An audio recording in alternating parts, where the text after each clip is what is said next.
التي لها صلة مباشرة إما بالوحدة الوطنية أو بالدين أو بالحريات أو بالضمانات أو الواجبات أو الصلاحيات، صلاحيات المعطاة للسلطات المختلفة أو الرقابة على أعمال السلطات. وقد وصلنا إلى المادة 54 من الدستور. في أحد بنود هذه المادة يتحدثون عن حظر نشر خطاب التمييز والكراهية، والسؤال الذي يطرح نفسه: ما هو خطاب التمييز والكراهية؟ وماذا يقصدون بخطاب التمييز والكراهية؟ إذا نظرنا إلى ما ينشر في الإعلام منذ سنوات نجد أن مقصودهم من خطاب التمييز والكراهية إنما هو الخطاب الإسلامي. يعتبرون الخطاب الإسلامي خطابا تمييزيا، وهذا يندرج ضمن مشروع التيار العلماني في حربه على الإسلام وفي حربه على العاملين في الحقل الإسلامي المجتهدين في تعريف الأمة بدينها ودعوتها للالتزام به والتمسك به، لأن ذلك هو ما أوجبه الله تبارك وتعالى على عباده، وعلق مصير عباده في الدنيا والآخرة بموقفهم من هذا الدين من الإسلام.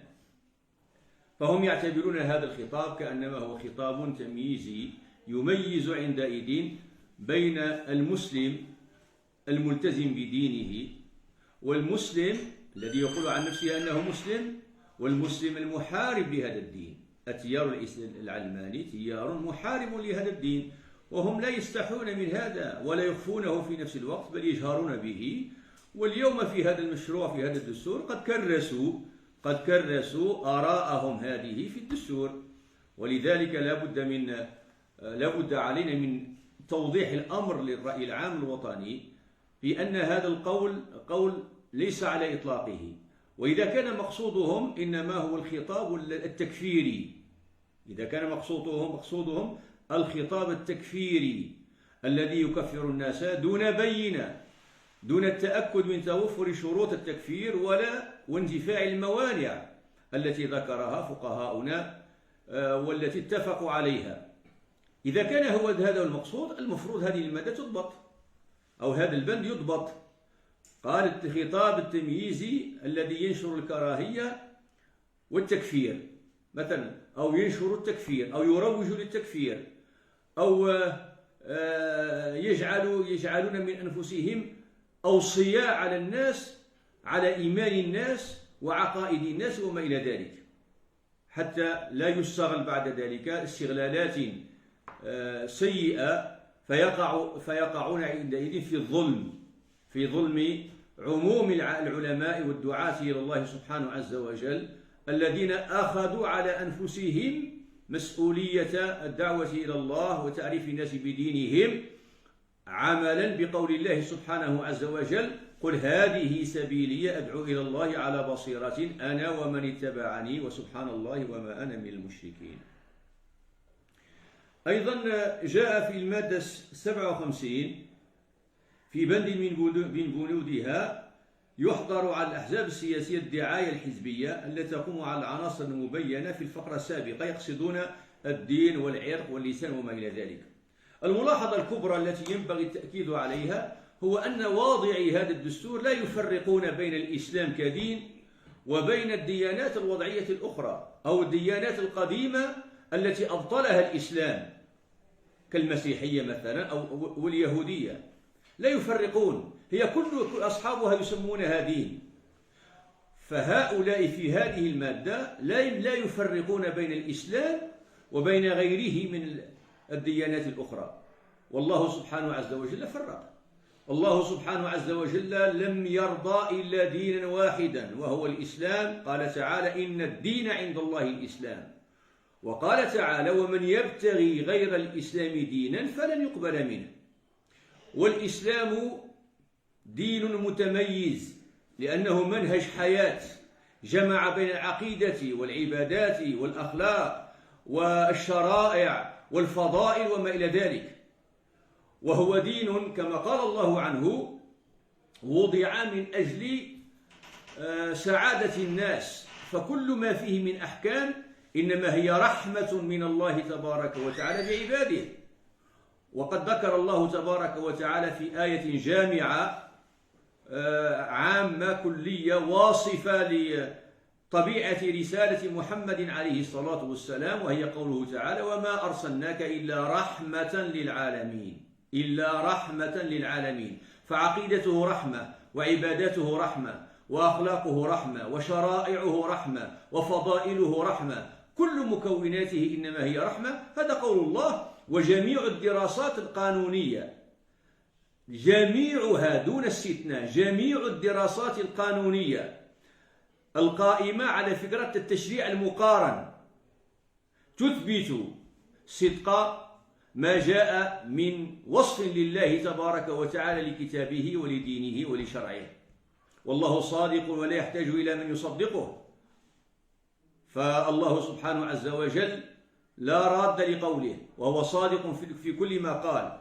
لذلك النص على مثل على الدين بهذه الصورة بهذا الشكل فهو مرفوض من هذه الجهة التي أشرت إليها، ومرفوض من جهة أخرى، لأن هذا الموضوع كان محل نقاش معمق في إطار لجنة الحوار التي تشكلت في أواخر 93، والتي تتكون من بعض الجنرالات ومن بعض الشخصيات المدنية كان يرأسها العقيد الخطيب ما زال حيا حفظه الله، وعضوية بعض رؤساء الأحزاب. كنت أحد أعضاء تلك اللجنة، وناقشنا هذا الموضوع وتوقفنا مطولا حول هذه الصيغة، ثم توافقنا على صيغة أخرى، وهو عدم استعمال الدين لأغراض الدعاية الحزبية، لأغراض الدعاية الحزبية، لأن مقصودهم من وضع الصيغة السابقة إنما هو محاولة لقطع الطريق أمام الذين يستغلون المنابر للترويج لأحزابهم ودعوة الناس للتصويت عليهم، ودعوة الناس لتبني مشاريعهم وبرامجهم، ودعوة الناس للثقة في قياداتهم وما إلى ذلك.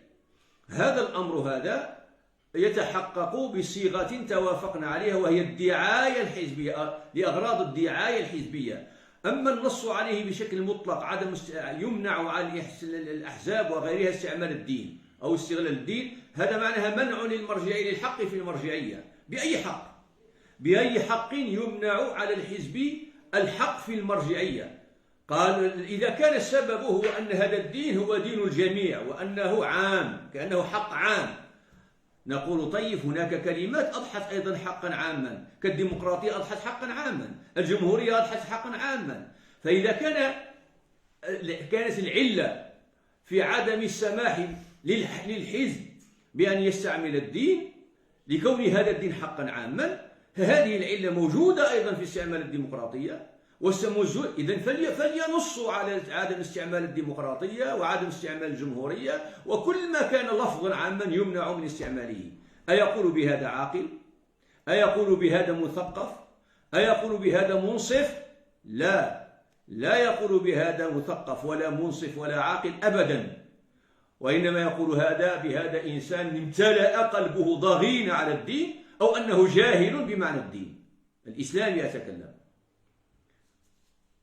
ولذلك هذا من الخطر الموجود ومن الظلم الموجود في هذا الدستور في شأن الدين الذي ارتضاه الله تبارك وتعالى لعباده كلهم، لكل المخلوقات، للإنس والجن على حد سواء.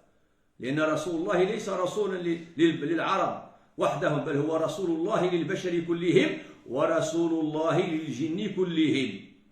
وإذ صرفنا إليك نفرا من الجن يستمعون القرآن فلما حضروه قالوا أنصتوا فلما قضي ولوا إلى قومهم منذرين قالوا يا قومنا إن سمعنا كتابا أنزل من بعد موسى يهدي إلى الحق وإلى صراط المستقيم يا قومنا آمنوا، يدعون قوما وقد آمنوا فعلا، قد آمنوا وفي الجن مؤمن وكافر كما هو الحال في الإنس.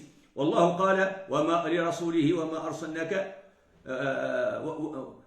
وما أرسلناك إلا رحمة للعالمين كما ذكرنا من قبل، وقال قل يا أيها الناس إني رسول الله إليكم جميعا. والله سبحانه عز وجل تحدث عن اليهودية، عن أهل الكتاب عموما، اليهود والنصارى وقال أن دينهم رد عليهم، فهم ليسوا على شيء من أمر الدين. قل يا أهل الكتاب لستم على شيء في سورة المائدة، لأن موسى عليه السلام كما بين الله في القرآن أمر قومه، تعهد لله تبارك وتعالى أنه إذا بعث محمد وهو حي أن يؤمن به وأن يتبعه، وأوصى قومه باتباعه، وذلك مسجل في التوراة. وعيسى عليه السلام نفس الشيء، تعهد بأنه إذا بعث محمد وهو حي أن يتبعه، وأوصى قومه باتباع محمد صلى الله عليه وسلم، وفعل ذلك غيرهم من الأنبياء السابقين. فرسول الله صلى الله عليه وسلم ليس كأي رسول، وليس، إنما هو خير الخلق وسيدهم جميعا، وهو سيد المرسلين. والله سبحانه عز وجل يبعثه يوم القيامة المقام المحمود، فجميع الخلائق من آدم عليه السلام إلى غيره في حاجة إلى شفاعته. لا يحكم الله بين خلقه، ولا يأتي لمحاسبة خلقه حتى يصير بعد ذلك يصير كل إلى مآله، إما إلى الجنة وإما إلى النار، حتى يشفع الرسول عليه الصلاة والسلام لهم جميعا.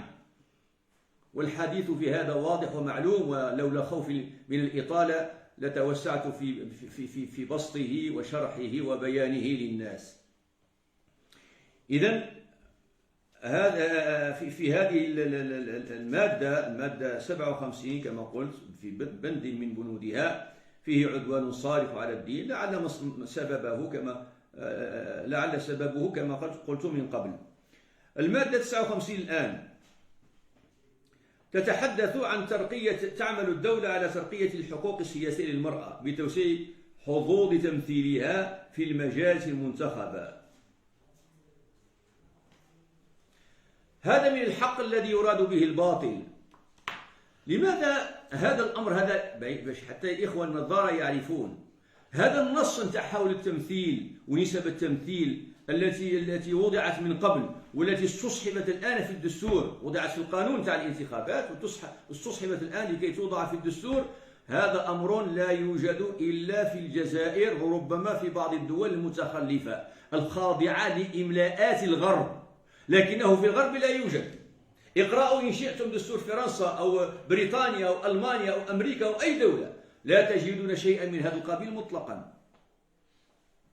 لكنه إذا تعلق الأمر ببلد مسلم وبشعب مسلم، إملاءاتهم للحكام الذين يدين لهم بالولاء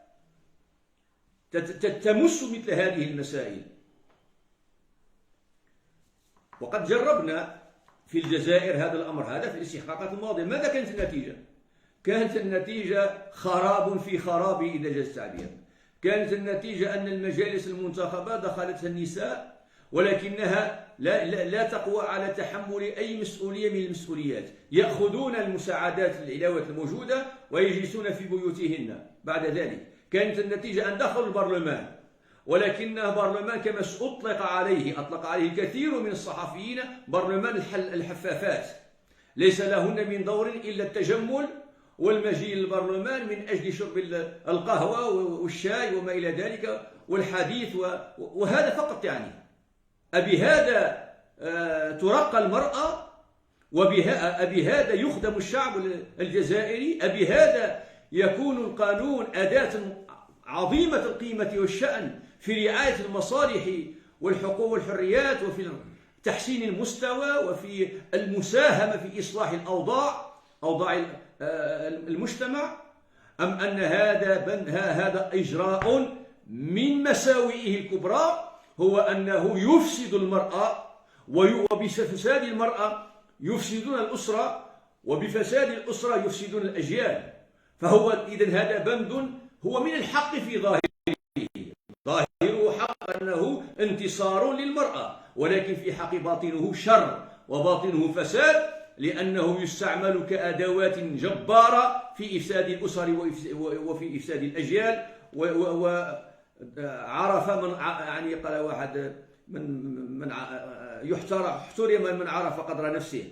وبعد التجربة هي سيدة العلم. يعني إذا كان العلم تجارب فنحن لدينا تجربة وهي عندئذ سيدة الأمر، والمفروض يقع الاتفاق عليها.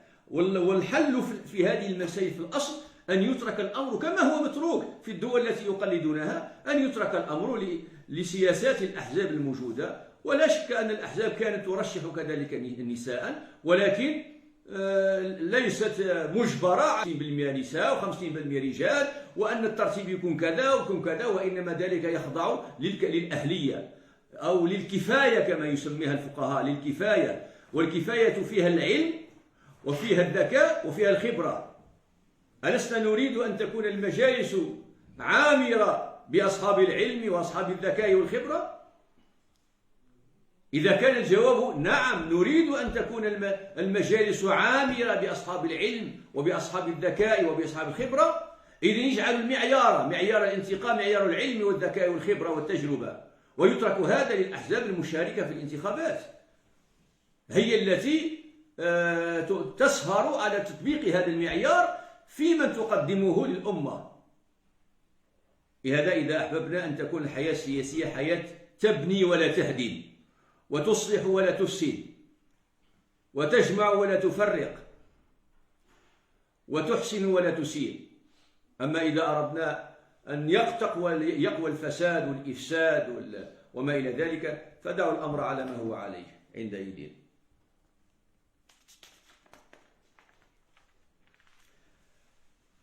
جاء في المادة 65 بند في بند من بنودها أن الدولة تشجع ترقية المرأة في مناصب المسؤولية في هيئات الإدارات العمومية.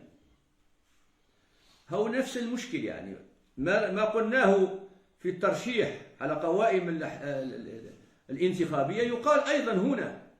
لماذا التخصيص بهذه الصورة؟ لماذا هذا التخصيص؟ وأين احترام مبدأ المساواة اللي هو مبدأ من أهم المبادئ المقدسة والعظيمة الشأن؟ وأين احترام مبدأ العدل أيضا الذي هو مبدأ من أعظم المبادئ وخاصية من أعظم وأكبر خصائص الدولة التي ينبغي النضال من أجل أن تكون هذه الخاصية قائمة ومجسدة في الوثائق المختلفة؟ لماذا هذا التخصيص بهذه الصورة؟ لا جواب عندي على مثل هذه التساؤلات إلا القول بأن أصحاب هذا المشروع يريدون إفساد المجتمع أكثر فأكثر. بدل من أن يكون الأمر بهذه الصورة، المفروض يقع التأكيد على ضرورات مراعاة شروط الأهلية لتولي المناصب. إذا توفرت هذه الشروط في المرأة تولت المنصب المرأة، لكن إذا توفرت في رجل يتولاها كذا رجل، وهكذا. هذا الأصل الذي ينبغي أن يكون. أما أن يكون الأمر بهذه الصورة وأن يدسر وأن بعد ذلك يقنن وأن تسهر على تطبيقه المؤسسات وأن تراقب هذه المسائل بشكل أكثر من مراقبتها لأي شيء آخر، فذلك أمر بالغ السوء وبالغ الخطر. أيها الإخوة أيتها الأخوات، أكتفي بهذا القدر من التعليق اليوم، وإلى لقاء آخر إن شاء الله. أشكركم. السلام عليكم ورحمة الله.